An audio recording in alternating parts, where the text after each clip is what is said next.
In top-class professional sailing, winning the famed Crimson Blazer created by the Long Beach Yacht Club in California is a never-to-be-forgotten achievement in anyone's career. Who will win the first of the majors of the 2024 World Match Racing Tour, the Congressional Cup Regatta?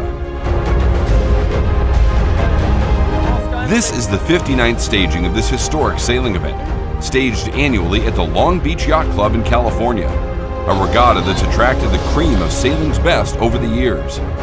Steeped in tradition, the top match racing skippers and teams go head-to-head to try and win the coveted trophy and gain valuable points towards the World Match Racing Tour Championship title.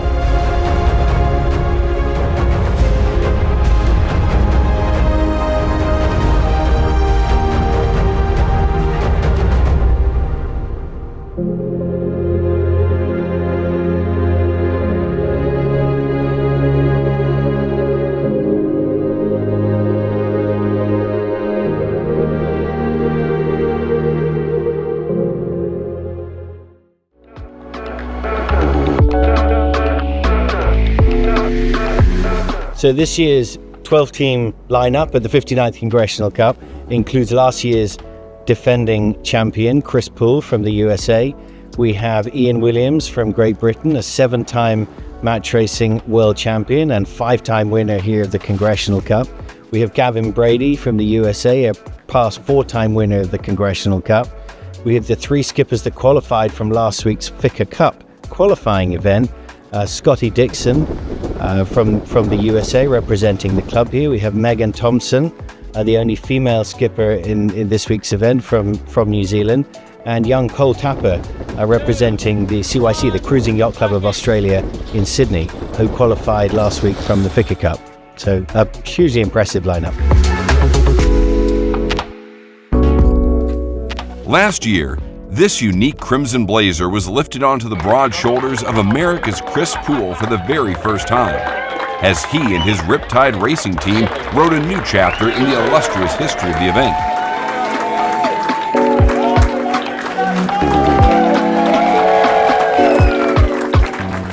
Winning the Congressional Cup last year for the first time was something I've always wanted to do, and the way in which we did it, to go undefeated, which a lot of my sailing heroes have competed at this event and none of them have been able to do it. So it means quite a bit to me. And looking back at last year and going undefeated, there wasn't any really secret to it. We had just basically tried to hone in on what our strengths were from the past 2 Congressional Cups that we had done with similar team. And we tried to refine and improve on that. And we kind of came in with our focus. We felt like we had a pretty good boat speed, and we just had put together a team that was capable of competing with the best. To do something historic like that was not necessarily unattainable, but it's one of those things that's never happened before, so nobody knows if you can do it. But we clearly showed that with the right team and preparation, you can go undefeated. This year, the competition is even tougher, as there are 12 teams taking part instead of the usual 10. And while Chris is ranked at number 1 in the World Sailing Match Race Rankings, the top teams from around the planet are here, including 5-time Congressional Cup winner Ian Williams from the UK. Yeah, I feel like we've got a powerful, fit, strong crew. Hopefully I can hang in there at the back and I won't get too tired. And yeah, I think bring it on. We're up for strong breeze for sure. It's great to be back here in Long Beach. We're now heading for the day 1, and it's all full of good feeling going out there. Everybody's on zero, everything can happen.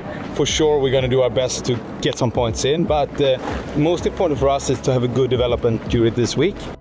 The history of the event includes the cream of America's Cup racers over the years, plus Olympic and world champions, and also enjoys many glorious traditions.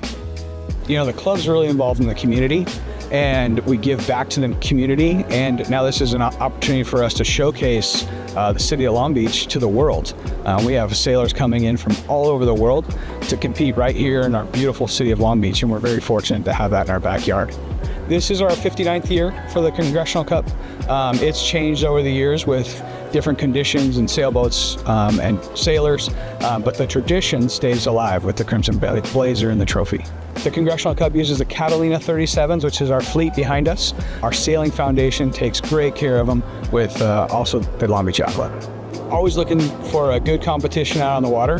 This year's exciting. We have 2 Long Beach Yacht Club members sailing in Congressional Cup, along with a female, Megan. So looking forward to having her out on the water. And but looking forward to just some really good competition, some great sailing, and having a good time and showcasing the Long Beach Yacht Club in the city of Long Beach. So once again, the teams leave from the Yacht Club to the venue for the racing, in front of the Belmont Veterans Memorial Pier at Long Beach, an area which will soon be preparing to host the 2028 Olympic Sailing Competition.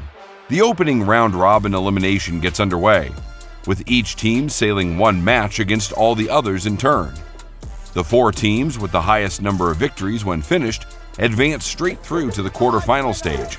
Then the 8 teams remaining have a second chance in the repêchage and race again to determine which 4 go home and which 4 survive.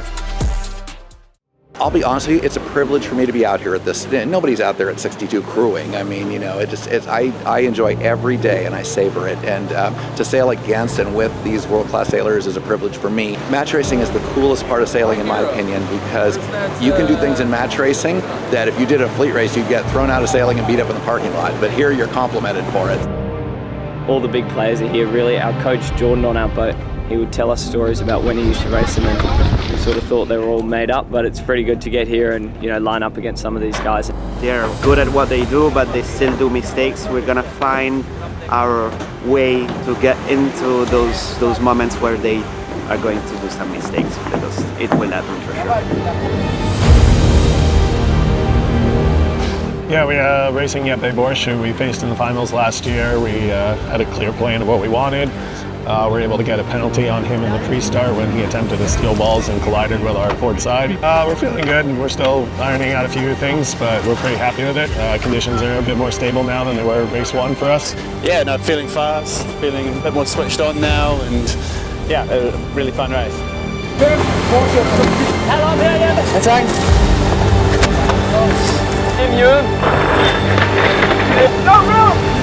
After today's races, Ian Williams, Jeppe Bork, Dave Hood, and Gavin Brady will move on to the next round, leaving the remaining 8 to fight it out to see who will advance as the Congressional Cup continues here in Long Beach, California.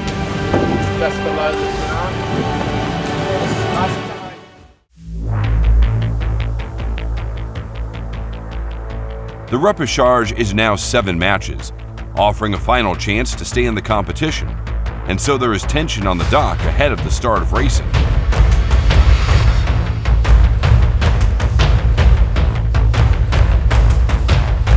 Unfortunately, we didn't quite have the results we were looking for. We were really hoping to get inside the top 4 and have the day off today and recover, but you know, we're here in the repêchage, and actually it's a great opportunity because the points have just been completely reset.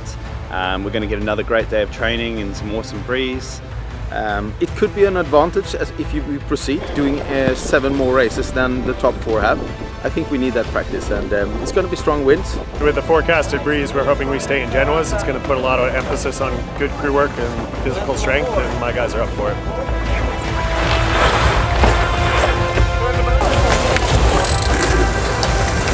Look for the front edge of that black spinnaker if it starts to collapse. Yes, and so now it's a luff. The trap has been set, and I think Thompson may have just fallen for it. Bernson luffing, we could see some contact. Megan Thompson is over early and gets a penalty. And let's look how close that bow is. Very close to a possible collision. Look at that, have they touched? Yes, collision there. Yellow flag, Scotty Dixon gets a penalty. Despite losing a match against New Zealand's Megan Thompson, Chris Poole scores 6 wins to top the leaderboard and progresses to the next round at the second attempt. Kept it close on the downwind, and then on the second upwind he stretched a little bit, but not quite enough. So it turned into play 2, stay behind and try to look for an opportunity to pass, and we got one and carried the kite to the finish. Joining him in the quarterfinal stages are Nick Egnott Johnson from New Zealand and young Cole Tapper from Australia, both with 5 wins, plus Erik Monen from Switzerland with 4.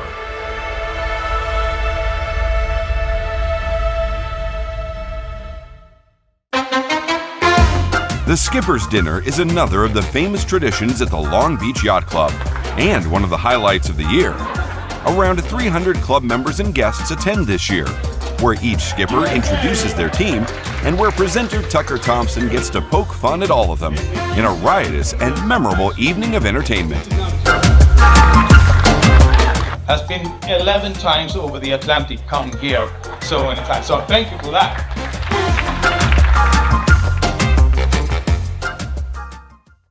Into the next phase of competition, and there are some fascinating matches ahead. The leaders of the Round Robin Series choose their opposition first, and Ian Williams selects Cole Tapper. Jeppe Bork opts for Erik Monen, and Dave Hood chooses Nick Egnott Johnson, which leaves Gavin Brady against defending champion Chris Poole. We're sailing against Nick, EJ, and we really enjoy sailing against Nick. Had the opportunity to go down and train with him in New Zealand before the Worlds in 2022. So he's one of our training partners. We both know each other really good, so it'll be a lot of fun on the water. Well, I think against Chris, he's got a very well-rounded package, so it doesn't really matter. He doesn't seem like he's got many weaknesses at the moment. So for us, we just have to sail very, very smoothly. There's a little bit more pressure on him maybe, so just make sure the races are close and see how we stack up against him at the end of the day. I think that's all we can do really. I don't think we can see a weakness in his game at the moment, so we've got to make sure that we just don't put a foot wrong and see if he has a bad day. Yeah, for now we take it one stage at a time. We need to get this quarterfinals over with, and Erik is a hard team to beat. But hopefully we can find ourselves in the semifinals and still have a chance to win the Crimson Blazer. Hey, come on, protest! Tapper's aggressive at this point. 10 seconds to go. Tapper's going to go to the right. Green flag, no penalty. Spinnaker wrap. Come on, boys, get that wrap out. Got it. Yeah, coming away. And Erik Monen on 2 wins. Bork finished second last year and wants to do even better. He's going to have to sail better than this as he's lost his last 2. Is Gavin going to turn around the wrong mark here? Oh, that's a big mistake. Poole spins around inside of him, gets rid of his penalty with that move. Poole Spinnaker is up first. Brady trying to roll. Poole has pace, but Brady has the angle. Almost bow to bow, and I think Gavin Brady. Yes. Got it. What a match. We got a bit confused with the change of course, but he had a penalty, so it's a good race for us actually. It's a good one to get on him. Hey, come on! Closing range. It's a flag. Penalty from Chris Poole asking the umpires, did Brady make a mistake or not? Yes, he did. Gavin Brady, one of the most aggressive on the match racing tour. And there it is. Oh, wow. Brady did it. Neither team has a penalty. Not what you wanted to do. He tacks back. It's close to a collision. An incredible day of top-class match racing sees Chris Poole advance 3-1 over Gavin Brady, while Nick Egnott Johnson defeats local hero Dave Hood. Erik Monen destroys Jeppe Bork's hopes with a 3-0 victory, and Ian Williams matches that, beating Cole Tapper, as the pressure heats up yet another notch. That decides the final 4 teams for the semifinals, and Ian Williams now faces an old adversary, former world champion Nick Egnott Johnson, while Erik Monen is paired against the USA's Chris Poole. What a lineup!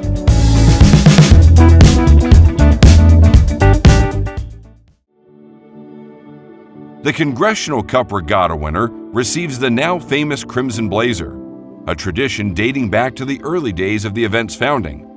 Winning this event can be a career-changing moment, and prior to last year, there have been 32 winners over the years. Chris Poole became the 33rd winner last year. It's a moment that none of them will ever forget. I think I took for everyone who have won the Crimson Blazer. It's one of the biggest thing you can do if you're a sailor and love the match racing. This is a particular great event, and to be on the top among these great names and being on the cup and having the Crimson Blazer was over the moon. I actually didn't expect it to happen. I wasn't sure that we're gonna manage to do it, but when it happened, we were so proud. Putting this jacket on last year was something I've dreamed about since I got into match racing, and you know, my heroes have all come and competed here and won this blazer, and to have one of my own felt incredible. It felt like a long journey coming to fruition, and obviously this is just the start for us. We have bigger ambitions like the America's Cup, but to start and win this one the way we won it was a dream. Yeah, it was an amazing feeling to have won the Crimson Blazer. 2011 was quite a very emotional actually, because my mother had actually passed away that week, and so definitely it was mixed feelings. I feel it now, but fantastic to have won such a prestigious regatta in sailing.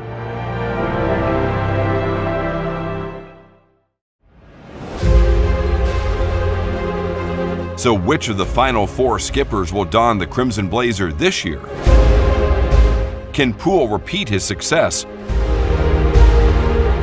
Or will it be a first-time winner with Nick or Eric who are hungry for success? If Ian Williams wins again, it will be for a record 6th time. I think today we're going to go out and just keep doing what we've been doing all week. We're 2-0 behind against Chris Poole, who is the defender here, but I think a Crimson Blazer would fit me well, so... We just need to sail the boat the way we know how, and everything else will come together. So yeah, just going to go out there, give it our best shot, and yeah, have a great time doing it, because where else would you rather be match racing in the world right now? Keep it up! Drop your kite! Drop it! Avoiding! Is Monin keeping clear? There's contact for sure. There's the penalty flag in the air. Monin is just having his way with Chris Poole. Going to see another penalty likely here. 2 blue flag penalties. Your first finalist in the 59th Congressional Cup is Chris Poole. EJ, aggressive. Now, here we go. Oh, here we go. Here we go. It's all on. Is it time? Collision. Over-rotated! Oh my goodness, Ian Williams gets the penalty for that. I had spinnaker in my face, so I didn't really know about the second penalty. You know, I think we're sailing well, we're sailing fast. I think we've got a good chance to win the next race. The race is going to go to Ian Williams, which means, ladies and gentlemen, your second finalist for the Congressional Cup is now Ian Williams. There will not be a new recipient of the Crimson Blazer this year then, and no new name added to the famous trophy. The defending champion, Chris Poole, and his Riptide racing team must now overcome Ian Williams from the UK, with his Gladstone's Long Beach team to retain the title. 2 of the best teams in the business, ready for a mighty battle. Well, ladies and gentlemen, welcome back to Long Beach, California. We are live on finals day at the 59th Annual Congressional Cup. Easy about keeping clear there. Big action here, port starboard, but I think Williams has done a good job there. Over rotation! Why are you rotating up? Starboard port! Wow! Starboard port! 2-1. That penalty could go either way, I think. Oh, and it goes to yellow. Yellow so penalty, Chris Poole. 2-1. Wow. 3, starboard, copy. 2, 1, go hoist. Pulls around. One lane. Easy there, a little more. Bows on, 2, 6 seconds. 1, go hoist. And here's Williams. Got a race coming up the course here. All right, well, Dave, have a look on screen. We've switched matches over to Eric Monin taking his second race over Nick Johnson. There is your third place finisher in this Congressional Cup, leaving Nick Johnson to finish 4th. One go for the cross here. Huge moment. Let's go all the way though. Has he got it? 2. Now, don't worry about that, mate. Yes. Big lead change, big moment. Long starboard. What you said inside of him? One lane. Oh no. Has Poole tacked too early? Go hoist. Sorry. Oh, okay. Yeah, a little bit of miscommunication there. Miscommunication, so that'll cost Poole some very valuable speed around the top mark. Oh, big moment for Williams and a big loss for Poole, as the lead has now shifted in favor of the Brits. And Ian Williams, as he approaches the line, just able to hold off Chris Poole.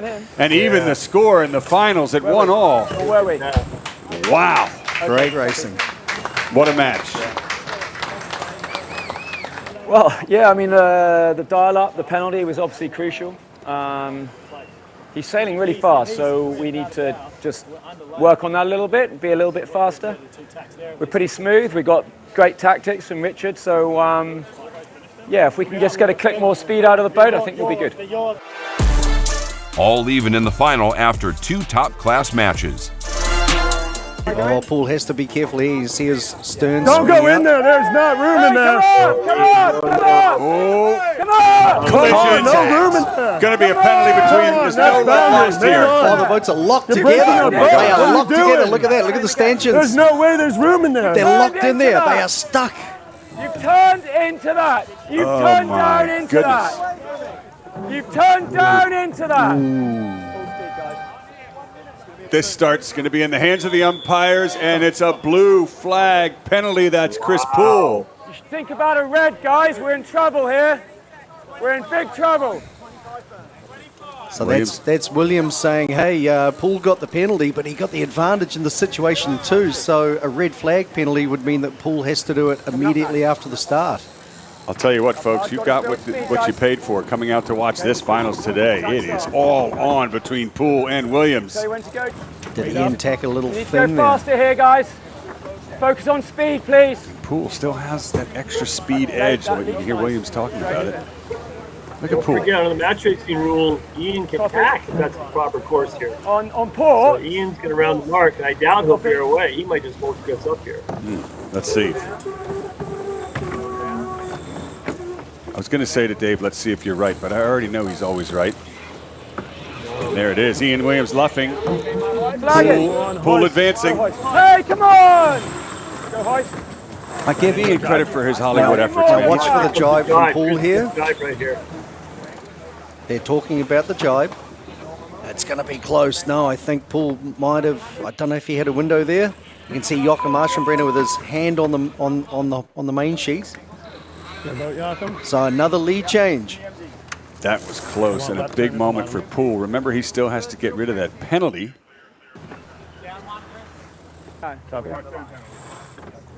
So it will look like a bottom mark rounding where they go jib up and kite down, but then he needs to execute a spin right before the finish line. And the advantage of doing it at the finish line is that you don't need to get the boat back up to speed.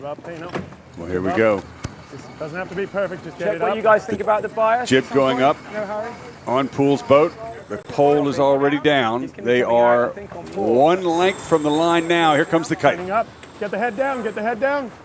Get the head of the spinnaker down. So there's the head of the spinnaker down Point that now. in, right? Doesn't look like a great chance. And though. spinning. And there comes Williams from behind, but the penalty is now shed. And as he crosses the line, Chris Poole has done it. 2 points to 1 over Ian Williams in the finals. Nice job, Bernie. The pre-start we had a good position on the boundary, but apparently the umpires felt Ian was entitled to room, which is a little bit of a surprise to our team, but unfazed by it. We were pretty happy with our start position. We had good boat speed, stayed close, and were able to roll Ian and stretch away on that downwind. So, and then we extended and got to the favored side on the second upwind, as our tactician Joachim called, and from there we just stretched away and sailed fast. Advantage Poole 2 wins to 1, and poised for the vital 4th match, one which Williams must win to stay in the game. Into the mark. Tack set for Poole in the lead. He won the first 2 matches and the first to win 3 points, so it's a big moment, and Williams is up against the ropes, but he's close. Tack set for both teams. Go, go, go, hey! Passing out here, we haven't lost time. Long port, really long port, Joachim. The whole Congressional Cup, Scotty, could be right here for Chris Poole, and Ian Williams knows it. A little bit better for Ian Williams. This is so close. No. Jibing, jibing, jibing. Jabbing. I think this Little will hot, be. guys. Both teams jibing at the same time. Williams says he's going to come out hot, higher angle, try to get up on affecting Chris's breeze, that red spinnaker. So Williams very happy with his boat speed. I think he's going to follow Poole around here and go straight into attack.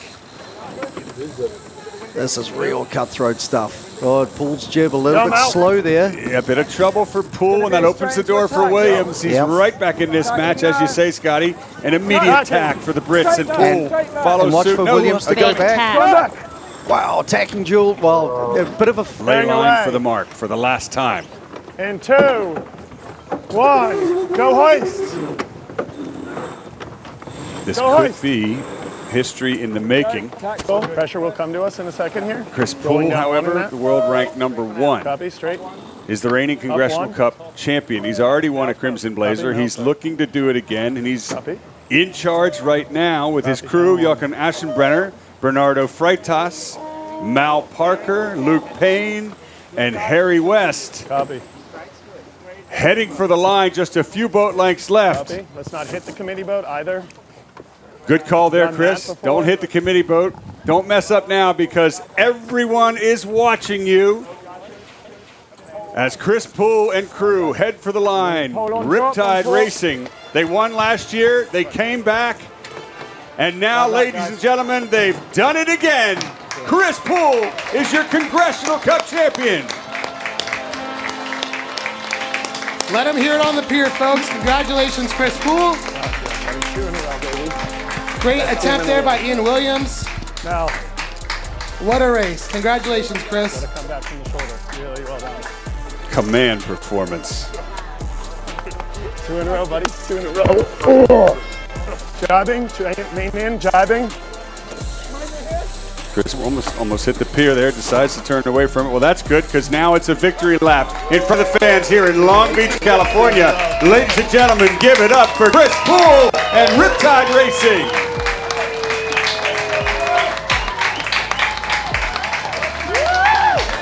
One in the water.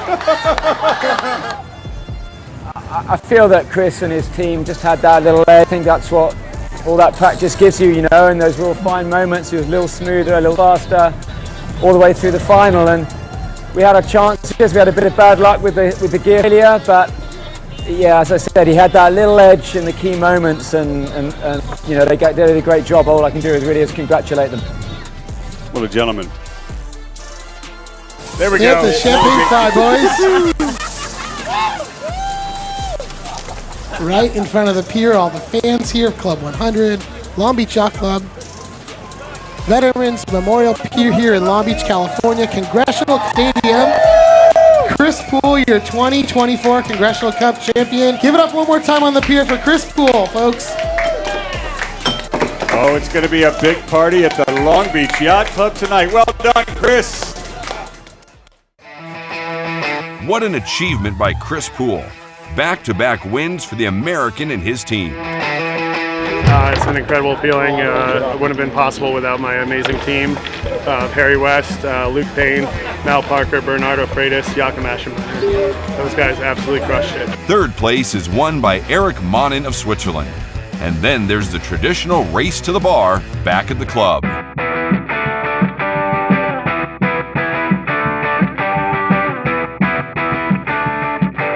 Time for the press conference and the award celebrations, set before the Long Beach Yacht Club sponsors, members, and volunteers.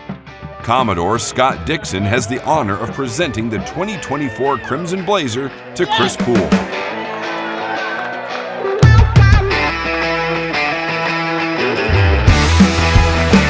And now, the magnificent Congressional Cup trophy with a check for $20,000 US.